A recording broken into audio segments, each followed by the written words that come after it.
ให้ไทยในตัวปันซึกของกัมพูชาในโอนอ่อนลงหลายกำให้กัมพูชาเนี่ยอย่าไปมีตั้งเลือกให้ขึ้นเรียนปึงขี่ขึ้นอันนั้นได้เป้าหมายของขี่ครับมันใครเหมือนเจ้าหนังมันเฮ็ดตัวมีหนองแรงขนาดนะเมื่อมีหนองแรงแก่นแข็งนั้นเนี่ยขี่นักการเลี้ยงในจอยเต้าคือเต็มตีเนาะอ่อนกันลูกมัง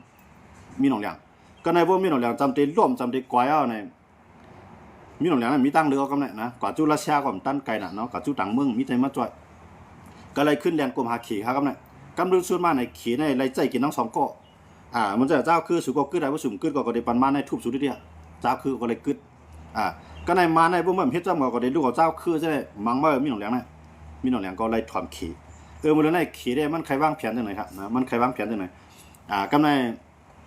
เพราะว่าขี่ในเฮ็ดให้กัมพูชาในอ่อนอ่อนในกัมพูชาเนี่ยมีตังเลยก็มันได้กลมหาขี่ขึ้นนะว่ากลมหาขี่ขึ้นขี่ก็ได้ขึ้นจอยขึ้นนี่เนี่ยมันได้เฮ็ดจังไหนจังว่าเลยในอเมริกาทำกูมันเป็นเช่นนั้นอเมริกาทำว่าเพื่อกัมพูชาในอ่อนๆแห่งหนาลาเนี่ยมันตีมีอันต่อรองต่อไทยบ้างตั้งนานไทยในก็เตรียมสร้างกินไทยในก็เตรียมเพราะใครสร้างกินเบิ้ลมันก็ดีว่าจังไหนมันก็จังว่าให้กัมพูชาในตึกมีเชียงให้อยู่ไรก็กับว่ากัมพูชาในให้พึ่งอิงอเมริกันนะเป้าหมายของโดนัลด์ทรัมป์ในใครมันเป็นจังไหนก็ในเพราะว่าเต็มมันในอเมริกาในมันเต็มมันในเขาเกี่ยวหุ้นเสียนอยู่แล้วครับจึงอะไรหุ้นเสียนใน1เขาปันแห้งแจ้งเขาเซ็นเตอร์2มากูบอกในเขาลืมล้ำเป็นอเมริกันเสียก็เอาขี่เขามาแทนที่อยู่อเมริกันตั้งตีตับตั้งดีตาคือเขาเจ้านั้นเป็นอเมริกันสร้างไว้บนเขากำลือมาเขาก็ลืมเป็นอเมริกันว่าอเมริกันได้มากินสู้กินลัดมากินป่นกินเปียนเนื้อเมืองกัมพูชาน่ะเอาขี่เข้ามานะย้อนเมื่อสังเลยหุ้นเสียนเขาในลืมเป็นอเมริกันนั่นเอ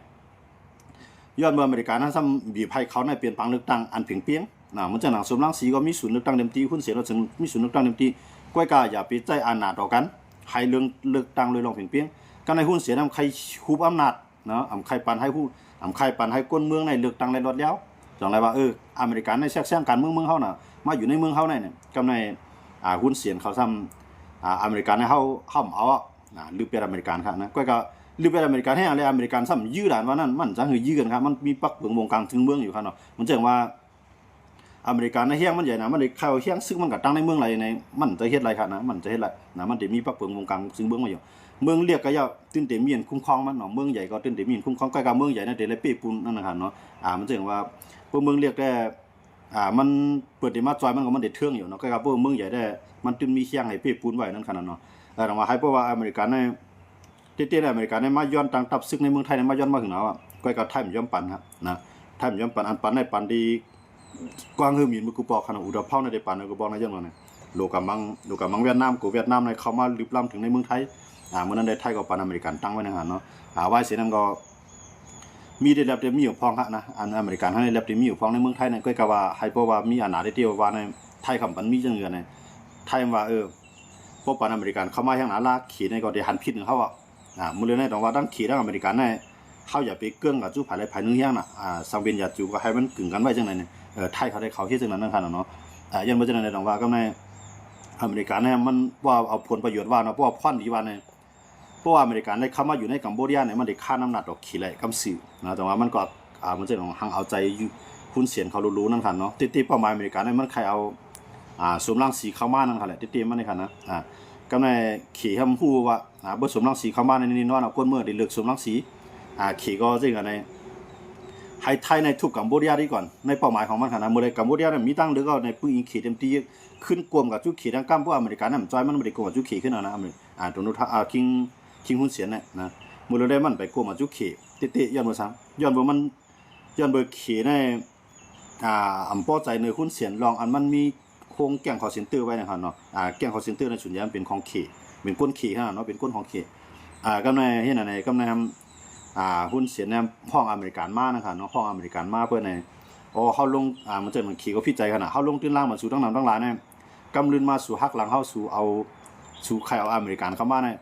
พวกนั้นก็เขาปล่อยสู่เนี่ยมันจะหนังมือเรือในขี่ในปล่อยไปแล้วนะปล่อยไปหุ้นเสียนะครับเนาะแต่ว่ามันความพังดีนัดกันนะมือเรือในเขาว่าเขาเดี๋ยวเสียงการเมืองอะไรเขาเดี๋ยวอยู่วงการมันจะขัดใจงบงีบันทั้ง2ฝ่ายเมืองทั้ง2เมืองเนี่ยเป็นอุ้ยหลีเขาในขี่เนี่ยมันรัดความหวานกลนโสมนะครับเนาะเป้าหมายลึกๆมันใครปล่อยให้ปล่อยข้าวยามก่อนสักปล่อยข้าวยามก่อนอีดอนให้ไทยในทู่ไผ่กัมพูชาในวนๆนี่ก็ไทยกัมพูชาเนี่ยมีตั้งเลือกเสียให้ขึ้นว่าปึงยิงขี่ขึ้นบอกว่าไทยก็ กำลืนมามันก็ได้ปืนเขก็ว่ามันปืนอเมริกันเลยติๆก็มันได้ปืนเขขึ้นเนี่ยบอกว่าเขได้ใครได้ดังหุ้นเสียนยาวก็ใครได้ดังอนุทินเนาะเปลี่ยนมือมันทั้งสองฝ่ายนะเขนี่มันวางแผนจังได๋มันเต็มเต็กก็กับตัวโนทํทำใจจังนั้นตัวโนทํว่าตึ้งก็ตึ้งหนูได้กึดอ่ะนะมันว่าตึ้งมันยินความขาดแล้วกันนะเสียงก็ตึ้งหนูได้กึดอ่ะเพิ่มไปกึดได้มันได้หามาตรการมันจังว่าได้หาสิจื้อสิลองมีไพ่นั่นคั่นเนาะก็ในว่าอันตัวโนทํได้มีไพ่แล้วในนึงในขวัญเนาะขวัญการค้าขายในไทยเขารับไว้ว่าตัวตัวโนทํเดี๋ยวลองขวัญการค้าขายมามีว่าได้ห่อมย่อมในไทยก็ว่าจังได๋คั่นเนาะไทยก็หากาดไว้เอาคำเลยเนาะมันจังว่าจบ่หลงทิ้งยามรัดไว้กำหาเนาะว่าเฮานำได้ขายสู่อเมริกันก็เป็นซังเฮาหาที่หาต่างเมืองให้ขายต่อต่างเมืองก็แหละอนุทินนี่รัดไว้จังได๋กำว่าเนาะก็บอกกันว่าตัวโนทํเนี่ยมันได้มาแนวทางจังอะไรมันจังว่าไผขี่ม้าขาวนั่นคั่นเนาะเป้าหมายตัวโนทํเนี่ยมันก็ยิ่งอันสูงสุดมันได้ก็มันใครไล่รางวัลโนเบลสาขาสันติภาพเนาะนี่เนี่ยว่าฉะนั้นในเมืองไหลที่มันเฮ็ดให้ปางตึกกึดกว่าไรเนี่ยอันนั้นก็เฮ็ดให้เมืองไหลเมืองนึงขึ้นดีกันแน่เนี่ยมันได้ไล่สู่รางวัลอันไหนคั่นเนาะกำไรตัวโนทํเนี่ยก็มันก็ใครไล่สู่รางวัลอันไหนเนาะจู่มันไปรับตาลืมเมืองเนี่ยมันก็ใครมีจื่อมีเสียงนะครับตัวโนทํเนี่ยคั่นเนาะมันก็ใครรางวัลโนเบลสาขาสันติภาพเนี่ยกำปวนในคิมกันว่าก็อันเป็นภายสารคัดเวเนซุเอลาไล่กว่านะครับเนาะตัวโนทํเนี่ยพวกบนได้ยื้อกันมันได้ก็ห้ามกับกูเมืองครับก็กำมันก็ได้ก็ห้ามเบิ่นก็มันก็เลยนะมันก็ได้ก็วังเวเนซุเอลาตอนที่บ่เลยก็บ่ได้มั่งเอาฮะนะตัวโนทํเนี่ยเป็นก้นตีดียุ่มที่สุดในลุงฟ้าก็ว่าอะไรอยู่คั่นเนาะยังเงือเนี่ยเฮาเข้ามาด้วยเนี่ยมันลาดว่าได้กับมังเวเนซุเอลาห้างแห่งกับบ่ดอกตอนถึงมันได้ก็ไปมั่งฮะนะมันกับมังได้กับมังคือจอมนอกจังได๋ก็กับมังก็ยึดคือน้ำมันว่าซั่นจังได๋ยึดดอกก็ให้มันกว่ามันหวานเดี๋ยวแห่งซึกเนี่ยเข้าเวเนซุเอลาตอนถึงบ่เลยไปเข้าเนาะเนาะนั่นเดี๋ยวมันจังวางเอานะคิดในมันขึ้นลงๆตัวโนทํในกันนะมันเปิดห้องว่าผีป้าผีบ่คั่นเนาะจังนั้นมันไปกับมังก็กันไหนมันลาดว่าติจุอยู่ฝ่ายยูเครนวันมื้อในเปียดยูเครนเอาครับหมดแล้วตัวโนทํนั่นนะให้ยูเครนมีรองเลือกตั้งเนาะมันลาดว่าเมืองยูเครนในมันเตรียมเปลี่ยนดิโมคราซีป้อมมีรองเลือกตั้งได้นะครับว่าตั้งๆนี่ปางตึกในรัสเซียในมังยูเครนในมังวันขึ้นชาวสิจุมังมังให้นั่นดีๆครับนะยีดเอาก็มีตัวโนทํว่าให้มีรองเลือกตั้งเนาะมาบีไผเมื่อจ้าในมีไผเซเลนสกี้ในถอยบันยาก็ให้ลวดตับซึกยาก็ให้ยอมให้เซเลนสกี้ในยอมซุ่มแผ่นดินก็ให้กับเซเลนสกี้ในก็ไปต้องยอมมันไล่ลองแผ่นดินย้อนเปิดไปไล่อุกันลองมันกึมตาที่สังเกตว่าอุกันลองมันกึมเขาซ้ำมีเมืองหลายที่มาจอยยูเครนเลยเอาแห่งซึกมาจอยยูเครนสังเกตมีบางตึกมาบ้านตั้งนานเนี่ยไปมีข้อตกลงตัวไหนเนาะจอยยูเครนก็ไปยอมนะครับเนาะอันนี้เฮาอยู่ในเตียงมันตัวโนทํในมื้อเดือนในมามีประธานาธิบดีซินซิกี้ผู้นำยูเครนในมีไผมีรองเลือกตั้งครับนะก็ในประธานาธิบดีซินซิกี้นี่ก็โพดเถียงโพดเถียงตัวโนทํในโพดเถียงตัวโนทํในมันไหลซึ่งในกัมพูในเขายามเถียงกัมพูเถียงปุ๊บเนี่ยมันดึบยันเดียวครับนะคิดตัวโนทํในเป็นก้นที่มีความว่าอันน่ะนะความว่าอันน่ะเนี่ยมันสนใจเมืองที่ไหลเรียกเลยมันได้ตบเมืองตียนใหญ่ตันมันนั้นก็เขียงตามันได้มันได้อ่อนวันนะมาปอกก็มันได้เตียกนะเตียกใครเตียกด้วยก่อนปดเตียกกับไรเอามันจะหลังกับเตียกอินเดียมันถอดมันเข้ามันเนี่ยนะอย่าไปซื้อน้ำมันรัสเซียอินเดียก่อมสวนก่อซื้อน้ำมันรัสเซียซื้อน้ำเลือดเก่าแท้คิงโดนทำก็ไปให้สั่งทั้งอินเดียอะไรแทงเขามันเนี่ยในแค่เฮ็ดให้รัสเซียและอินเดียเนี่ยจำใจมาเลือดเก่าแท้ก็เตียกสีจิ้นผิงก็เตียกขึ้นควันสีจิ้นผิงเขาปากไว้เสียนว่าบ่สู่ขึ้นปากเฮาขึ้นปากซิบ่สู่ขึ้นปากซิว่าขึ้นปากเช้าเกทับมันได้เนาะเพราะว่าเอาเตียกเอาปีปูนมันนี่กำเดินมาตัวโนทํอะไรขึ้นหย่อนย่านลงมาขึ้นอุกเขขึ้นครับนะตรงว่าตัวโนทํในโปเบิ่นฮัดเขียงตามันเย็นโปเบิ่นย่อมมันได้ก็เตียกได้ครับตัวโนทํนะสิริสิกี้เนี่ยจังครับก็เลยย่อมมันได้ย่อมเมืองก็เลยปึงมันขนาดพวกมีสิริพวกมีมันก็มีอเมริกันก็ยูเครนก็มีสังกัดต่อสู้รัสเซียนะครับเนาะก็เลยจำเป็นที่จะเลยย่อมเลือกตั้งแล้วก็ยินดีพร้อมได้เลือกตั้งก็กะว่ากว่านี้จะมีปังเลือกตั้งได้ให้มีเมืองหลายเมืองนึงเข้ามาห่มรวมลองเลือกตั้งก่อนเซเลนสกี้ตกย้อนจังได๋ครับนะพวกตัวโนทํฮัดส่งก้นมาจอยก็ปองว่าปังเลือกตั้งมันจังเกิดนะครับเนาะยังบ่รัสเซียตึกให้กูว่าคั่นนะว่าตัวโนทํได้เนี่ยมวนตั้งเนี่ยเหมือนขึ้นมาปุ๊บมาหาเกี่ยวปานครับนะมาปันแห้งเกี่ยวปานว่าโลเฮ็ดนั้นเฮ็ดไหนโลสร้างเครื่องลากกันขึ้นกาว่าอยู่ไรปึงตัวเก่าจังนั้นจังได๋พวกเกี่ยวปานแข่งดอกเคปุ๊บตัวโนทํไปถอยหลังขึ้นเอาครับเนี่ยขึ้นว่าคือดัง ถ้าใกล้สีแล้วเนี่ยมันว่าทั้งผู้นำเกี่ยวปานว่าถ้าใกล้สีถูกดีหย่อนย่านพ่องถูกดีหย่อนย่านพ่องอย่าไปกว่าที่มีปัญหาดอกเคเนี่ยตั้งที่มันเป็นก้นก็มาชวนภัยให้ถ้าใกล้สีในแข่งดอกเคครับนะสู้ในโหลว่วนโหลขึ้นผูขึ้นลองเครื่องล้างหน้าสู้ลองตับซึกสู้โหลขึ้นมีสร้างขึ้นในแข่งให้ปีตัวเก่าถ้าใครสีก็มีแข่งใจครับก็นะโอ้เกี่ยวปานในเข่งว่าเข่งไรจอยแถมห้องนั่นพร้อมตัดเดจอยเฮาเด็กตีตรงนั้นเนี่ยถ้าใครสีก็แข่งเราเขตปุ๊บแล้วแข่งเราเขตปุ๊บเนี่ยเขตก็ปีกันหมดเราก็นะป้ายบางมีของเกี่ยวปานนั่นนะมันจะหนังว่าคู่ของปางหลายส่งเข้าสู่เข็มฮับซื้อเครื่องบินอันเดมบินกับจู่กันจะนั่นก็เข็มปันบินนะปันเครื่องบินเข็มมาลงในเมืองเกี่ยวปานก็ในกวนอันเดมมาเหลี่ยมเมืองเกี่ยวปานก้นเมืองขี่ก็ปันมาเหลี่ยกันก็กันขายตัดขาดกำไรเกี่ยวปานในซุ่มเงินกับทั้งหลายครับถามว่าตัวโน้ตทำคิงหยองว่าในเฮียไหนมันนำขึ้นว่าอย่าไปแข่งดอกเขีป่วนตีนะเนี่ยว่าอย่าไปแข่งเขีป่วนตีนะเนี่ยว่าลองตั้งไต้หวันนั่นเขาลองของร้องได้เนาะติเต้นนะเกี่ยวปานแล้วว่าสังว่าเขีในใจแห้งซึกต่อไต้หวันในเกี่ยวปานก็เดลัยการใจแห้งซึกจอยเกียดเขียวเนี่ยเพราะว่าเกี่ยวปานว่าในปุ๊บในเขีในเลือดขึ้นหูขนาดนะใจล้ำนะใจล้ำก็ในเกี่ยวปานนั้นเจ้าปานก็มาย้อมนะยุ่มย้ำว่าอเมริกันในตึ้งได้จ่อยนะเฮ็ดกับเฮ็ดมาตัวโน้ตทำคิงในซ้ำมาใจท่ากายสีในถอยกับในท่ากายสีเนี่ยป้อใจต่อตัวโน้ตทำค่ะนะท่ากายสีผู้นำเกี่ยวปานในว่ากันเนี่ยเมื่อเจ้านางประธานาธิบดีตัวโน้ตผู้นำอเมริกันในหลุดเลยมีรองเจียงเลี้ยงนะมันลาดสังก็หลุดเฮ็ดนั่นนะมันความหมายมันว่าค่ะนะมันขึ้นตอบขึ้นค่ะมันขึ้นตอบขึ้นว่าผมจะว่ามาอุภัยเขาแข็งขึ้นเนี่ยก็ขึ้นเตี้ยเขาลงในมันไปใจนะฮะเนาะมันจึงมาเกี่ยวปานในก็ผมขย่อมอเมริกันฮะนะจึงอันนี้เมื่อเปิ้นไปมีตั้งมุงบ้องมันปั่นตั้งมุงบ้องวันเปิ้นมีตั้งมุงบ้องทำย่าตั้งมุงบ้องมันเดียวนะลายเฮ็ดมันคิดตัวโน้ตทำนะลองว่าเมื่อเดือนนี้ตัวโน้ตทำนะมีพายุมันค่ะนะมันลาสามีพายุก็ว่ายุมเสตาก็มันมีอาหนาเขาเนาะมันก็กะไรเฮ็ดแกงอยู่มันอยู่นั่นขนาดเนาะย้อนมาจากไหนลองว่าเฮาคำมาด้วยเนี่ยผู้นำอันยิ่งใหญ่ที่สุดในลุงผ้าในวัดมื้อนี้จื่อห้องว่าประธานาธิบดีตัวโน้ตทำเปลี่ยนกวนตีอันมีนาตั้งอายเปลี่ยนกวนตีอันลียุ่มยำก้อนนึงนะเฮาคำมาด้วยมันก็เก็บปัญหาเมืองหลายให้มันเพราะว่าอันมันเฮ็ดตีลาตีในมีมือมันก็จ่ออิสราเอลในเฮ็ดตีลาตีมันนั่นแหละย้อนเมือง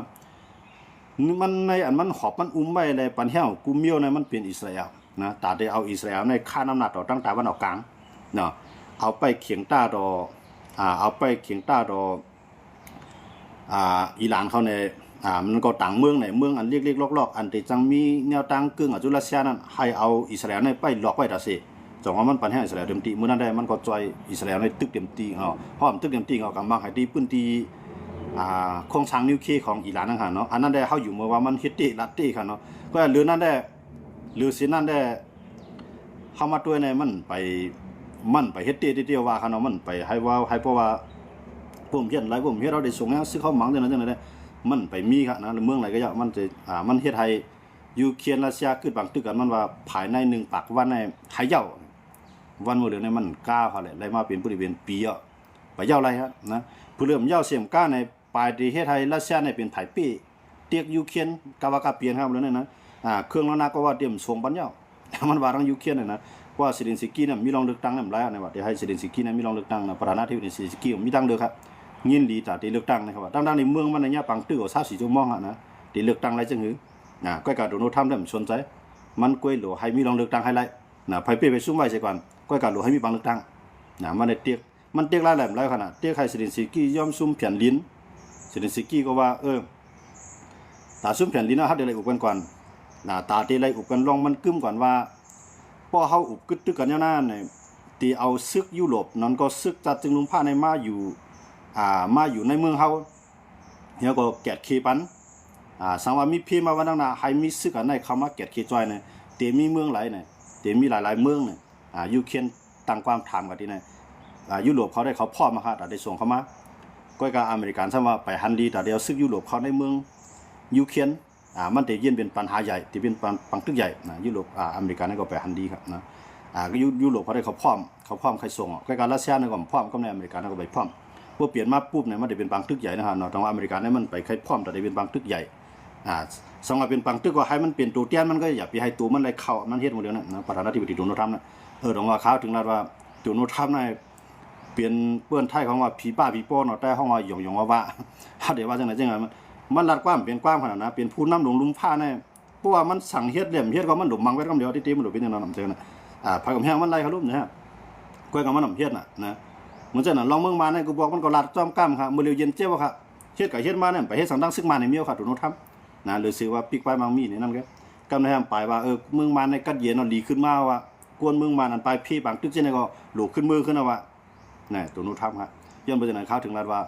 ผู้นำอันท่องจิวตุโนทำผู้นำเมืองอเมริกันก็ได้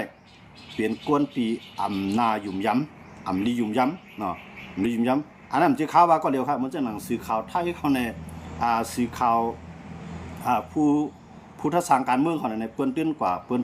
ตื้นทัศนกว่าแนวด้านข่าวว่าได้ก่อนนะข่าวก็ว่าจอมเบิ้นก็ว่าอะไรก่อนนะจึงอยู่ในเขาคำมาด้วยตัวโน้ตทำนะเขาก็ติดตามต่อสิว่ามันเป็นผู้นำกลุ่มภาคก้อนนึงเลยมันถูกดีพวกลาเราก็มันหลุขึ้นนะครับเนาะขอบความผู้นำลุมฟ้าขนาดนะเมืองไหนมีปัญหาจอมยุงกูเมืองก็กะว่ากะเฮ็ดให้มันเย่ากันทีนั่นน่ะเนาะสังเกตมันจอมยุงว่าไหนมันห้ามในก็แหลมถอมมันโหลดังพี่ก้อนนั่นจังคั่นมันจะมาห้ามไทยอย่าไปให้ไทยกับกัมพูชาตึกกันนั่นนี่ไทยกับใครตึกกัมพูชาสิเพื่อกัมพูชาซะมาย้อนเบอร์เกมการเมืองมันก็ไทยลุกล้ำแผ่นดินเขาไทยจังนั้นไทยจังนั้นห่างหมากกลางหมากหลักยื้อจังนั้นจังนั้นอเมริกันทำส่งตัวแทนเข้ามาด้วยขนาดนี้เนี่ยนะอเมริกันทำส่งตัวแทนเข้ามาด้วยว่าเผยผิดเผยถูกซ้ำเตี้ยใครเขาอยู่กันนี่ก็แน่มันเยือนกันเอาขนาดเนาะเป๊กซ้ำมันเป็นเมืองใหญ่เสียตามันเยือนกันกุมเมียวก็ซ้ำมาลุกล้ำเอาในเพียนนั้นมาอยู่ในนาดินนั้นในเสด็จว่าเป็นของเข้าเนี่ยดังที่มันมีลักแหลนดินจ้อมกันเนาะมีลักแหลนดินแค่เนาะบางพื้นที่ในบางที่ก็เป็นพื้นที่พิพาทกันก็ในปไทยถอยกับโมเดียมถอยเตี้ยๆมาในอเมริกันในหลวงตั้งพิษหุ้นเสียงกำเสือนะเมืองกัมพูชากอดผ่านอยู่กวนเมืองกัมพูชาอะไรทุกข้าขานใจอยู่ในมันใจตั้งพิษเมืองกัมพูชามันเปลี่ยนตั้งพิษหุ้นเสียงเขาค่ะนะเตี้ยๆหุ้นเสียงเมืองกัมพูชาเขาในเขามีเกียรติเขามีน้ำมันเขามีคู่ของแต่ดีมีทั้งนำเที่ยงในเมืองเขากอดผ่านในย้อนเมืองหุ้นเสียงอยู่มากครั้ง30 ปีค่ะ30 ปีปลายเนาะ36 37 ปีก็จะขาสองกบปลุงนะอยู่มาแต่หน้าเนี่ยเหมือนจะหนังสมร่างเสียมกับปึ้งอเมริกันกับปึ้งฝรั่งเศสเขาแห้งเลยเขาตันดีเอาข้าวย่ำในเสด็จมีพุ่นเสียนเขาซ้ำมีพุ่นเสียนเต้ๆซ้ำเด็กใครมามีไทยกึดเนี่ยอันนั้นต้องว่ากวนมันลองเปลี่ยนว่าในมันเกิดขึ้นขนาดผมเกิดขึ้นกองว่ามันใครยอมภาพไรผมยอมภาพแล้วก็ในมันเด็ดเตี้ยแล้วไหมเด็ดเตี้ยก็การกล้าตั้งขายสู่คำเสื้อเนี่ยเพราะว่าเห็นอะไรปุ๊บนั่นเนี่ยเขาตั้งเข็มว่าดูโน้ตทำให้ได้นั่นขนาดเพราะว่าดูโน้ตทำเราว่าไทยเนี่ยย่อมเกิดบางตึกก็เขาหับซื้อคู่ของซื้อเขาเด็ดปีกป้ายมังมีซื้อเขาเด็ดขึ้นขวัญซื้อเนี่ยเพราะฉะนั้นในไทยมีตั้งเรือก็ไหมเกี่ยวกับจุลเซียเกี่ยวกับจุเขเปลี่ยนพ่อนิดาภัยครับนะเปลี่ยนพ่อนิดาเขในรัสเซียในทำหนาภัยครับหนาก้นเมืองครับนะการกล้าการขายย่อมไล่ลงมาไล่จ่ายนำมาเนี่ยทุกตื้อดอกก้นเมืองครับนะตรงว่าตัวโน้ตทำเนี่ยมันได้เนี่ยมันปั่นแห้งไผ่ดิโมคราซีมูลในสมร่างสีก็อันเป็นไผ่สารคัดเมืองกัมพูชานั่นก็กับปึ้งยิงเขานะแถมที่เขาได้ออนกันมีหุ้นเสียนกูภายให้หุ้นเสียนในตั้งก็เตือกให้บ่เมืองกัมพูชานั้นบ่เลยลีเลยเปลี่ยนเลยก็เลยเย็นขึ้นมากขึ้นเลยมันหลุดปันแห้งไผ่ดิโมคราซีเข้ามาจังคั่นนี่วันหมดเลยเนี่ยมันนำใครปันแห้งได้ของใจเนาะมันเป็นเกมของมันกันเนาะเพราะว่ามันเป็นเกมของมันตอนตายที่ไทยหนังหุ้นเสียในเตรียมการเขาวงคาขี่กันที่นะมันเป็นปริเยของมันก็ว่าอะไรคั่นเนาะเพราะว่าติดเตียกมันล่าเดียวในมันก็เตรียมสนใจขนาดนะมันจะหนังหุ้นเสียนะเปลี่ยนเฮาให้ก็ขี่ก็ยาวปล่อยขี่เขาเลยสั่งก็ปล่อยเอากันเรื่อยๆก็รวยขี่ในจอยแถมว่ามีหนาไงเนี่ยมันเด็กกว่าไล่ซึกมันเนาะแต่ว่าดูโน้ตท่านั้นก็เป็นถือว่ามันได้ผิดกูเมี่ยงก็เฮามาด้วยมันก็เป็นเกมของมันอันนึงนะมันเป็นเกมแต่ได้ให้พอดีกันมากำร้อยก็ให้ว่าจังเลือกตั้งเขาไม่เอาตัวเตี้ยนของอเมริกันที่วางไว้วางใจเขานั้นมาปล่อยใส่แล้วก็ให้คนเมืองในเลือกก็ได้ขึ้นมาเนี่ยนั่นก็มันมีแผนการตรงไหนก็เป็นไรนึงเนาะแต่ว่าอันนั้นได้เป้าหมายสูงสุดได้มันสนใจหรอว่าเมืองไทยจะเป็นจังอเมริกันเนี่ยนะมันใครอยู่เลยเดี๋ยวแห้งซึกมันนั่นก็มามีอันนาปาวาเป้าหมายของอเมริกันเนี่ยมันใครมาตั้งตับคือในเมืองกัมพูชาเขาลุนอตาได้ค่าน้ำหนักดอกขีนะครับเนาะพวกตั้งปุ่นก็จะมีเกาหลีใต้มีฟิลิปปินส์ทางอินก็หมดเลยในเวียดนามเนี่ยก็เฮ็ดก่อ3 พายเข้ามาด้วยหมดเลยเนาะมาได้เป็นอเมริกันมาได้เป็นรัสเซียมาได้เป็นเขเนาะเวียดนามเนี่ยก็เฮ็ดก่อ3 พายก็ในลุงพาวค่ะมันมี3 พายในแค่พายอะไรก็ยาวค่ะเนาะมันมี3 พายกันนี่อย่างใหญ่เลยเพิ่นมันมีเขมีรัสเซียมีมีอเมริกันเนาะมีเขา3 พายเนี่ย เมืองไหนก็ย่อใน3ภายในเต็มจังเปียดได้คั่นเนาะเพื่อเฮ็ดก็ขี่เฮ็ดก็อเมริกันก็ไรนะขี่ได้ติอื่นเนาะเพื่อเฮ็ดก็อเมริกันละลายเฮ็ดก็รัสเซียก็ไรนะอเมริกันก็ได้อื่นก็กำไรร้อยกำไรก็เลยจันเอารัสเซียเข้ามาคันแล้วในว่ามีปัญหากับรัสเซียก็ลงมาเฮ็ดก็ขี่เขาได้ใน3เมืองเนี่ยเมืองหลายสิว่าเมืองเล็กๆลอกๆซั่นน่ะตื่นแต่เลยอาคารยี่พ้องไว้3ผาอย่างที่คั่นเนาะเพราะว่าอย่าเพื่อ3ลำหลายๆคั่นเนาะอันนั้นเงาลายที่เขาเรียนกันอยู่รอดมาเนาะเพราะว่าเกื้องผาใดผานึงติๆนะได้เมืองนั้นมันจะหนังเกาหลีใต้เขาว่าในเรื่องเมืองตั้งในเกื้องกับจุอเมริกันเต็มๆครับมื้อนี้มันก็ยังลาดว่าเฮาได้อยู่กึ่งกลางเนาะอยู่กึ่งกลางในวงการอเมริกันได้ขี่มันก็ยังว่าจังได๋ครับตอนนั้นป้ายมันมีของเมืองตุกเก่านะฮะเนาะก็ไม่เกี่ยวปานเนาะเกี่ยวอันแข็งดอกขี่ในขายาหมดเลยมีเกี่ยวปานเกี่ยวปานในที่มันแข็งดอกขี่ในก็ย้อนเบิ่ทางในย้อนเบิ่เขาอยู่อเมริกันนะฮะเนาะอยู่อเมริกันว่าเกี่ยวปานในมีแฮงซื้อกันหน้าก็เห็นป้อจ่ายเงินในการซื้อกันหน้าก็เห็นป้อหรือเพิ่มเงินในการซื้อสู่แทงหรือนำก็โลเฮ็ดขีปนาวุธทางสิ่งนั้นให้มันแก่นแข็งหรือไดเนี่ยมาปั่นอาแก่มาเงียนเนาะถ้าค่าสีเนี่ยเอาเตี้ยขนาดเพื่อเอาเตี้ยตัวโน้ทำถอยครับนะเกี่ยวปานก็อย่าไปฮิบกับสร้างปัญหาให้ขี่ใจล้ำนะอย่าไปฮิบกับญาติตัวซาขี่ให้มันใครว่าจังไหนครับเนาะตัวโน้ทำได้กันนะแต่ว่าเขาคำมาด้วยเนี่ยตัวโน้ทำเนี่ยเปลี่ยนผู้นำอันล่ามหยาบติดๆเนาะพวกมันลาดเมี้ยวไหนมันก็เฮ็ดเมี้ยวไหนนะพวกมันลาดว่ามันติมังกังดีมันก็อุบนะพวกมันลาดว่ามันติอุกมันปอกมันส่งก้นมันกับมังให้เนี่ยก็มีนะเพราะว่าตัวโน้ทำนั่นเนี่ยเปลี่ยนผู้นำที่1ของกำผาเนาะไปก็ว่าเปลี่ยนกวนที่รัดความซ่อมความนะเป็นกวนลาดมือในลืมมือผูกมันเป็นกวนอย่างนั้นน่ะตัวโน้ทำนะครับนะไทยเดปี้กัมพูชาอยู่55นะครับว่าไทยเดปี้กัมพูชานะได้เพราะว่ามีเมืองมีเมืองหลายมากคือแต่มันก็เป้แน่นอนนั่นครับแหละนะใกล้กับว่าหมดเลยแน่มันมีหลายผายมาเตะให้เขากึดเอานะมันมีตึกมีตัวโน้ตทำเองก็อันที่ว่าให้กึดในครับเนาะมันจังว่ามาเลเซียเขาเนาะอันว่าอีไปยิ้มในรัฐว่าอุกันแน่เนี่ยก็มาเลอันว่าในให้มาเตียกไทยได้มันก็เต็มเตียกไรก็นะก็ก็ว่าขี่ได้อเมริกาในเต็มจังหวะเนาะก็มันเลยได้ขี่ได้ไปเตียกขี่ก็รัฐว่าจริงมากก็ให้ทั้ง2ฝ่ายในเยื่อนกันอดทนอดกันได้ก็อุกันกว่าก่อนขี่ได้ว่าจังได๋ครับนะเอาความดีนั่นเนาะขี่ความสุบันกลสมนั่นน่ะขี่นำมันนะเอาหลายดีแกอเมริกันเนี่ยมันชวนใจโหลไรกึดนะมันถึงว่าจังได๋ฮะถึงโหลไรกึดนะมันบ่มาติมาเตียกแหลมเตียกอะไรเต็มฮู้เนาะว่าอยู่ที่ไทยได้ภายศึกไทยก็ได้เขาลาดว่าเขาไปเขาปอกกำได้เขาไปจังกึดปอกกึดก็โลให้เปลี่ยนภายกัมพูชาในมาย้อนกึดติๆยาวก็ตาได้อุบกันกว่าตั้งนานนะให้ไทยก็วางเปลืองมันเนาะเฮาได้อุบอีสังจึงในให้ไทยในก็ตั้งเปลืองมันขึ้นมาเสร็จแล้วให้กัมพูชาในเฮ็ดจอมนะไทยได้ว่าไว้จังนะครับนะเพราะว่าไทยที่อันเฮ็ดจังนั้นไทยเนี่ยได้ไล่ตบปันกัมพูชาในอ่อนๆติๆก่อนนะมื้อเดียวนั้นปังตึกหาวันมื้อนั้นครับเนาะหาวันมื้อนั้น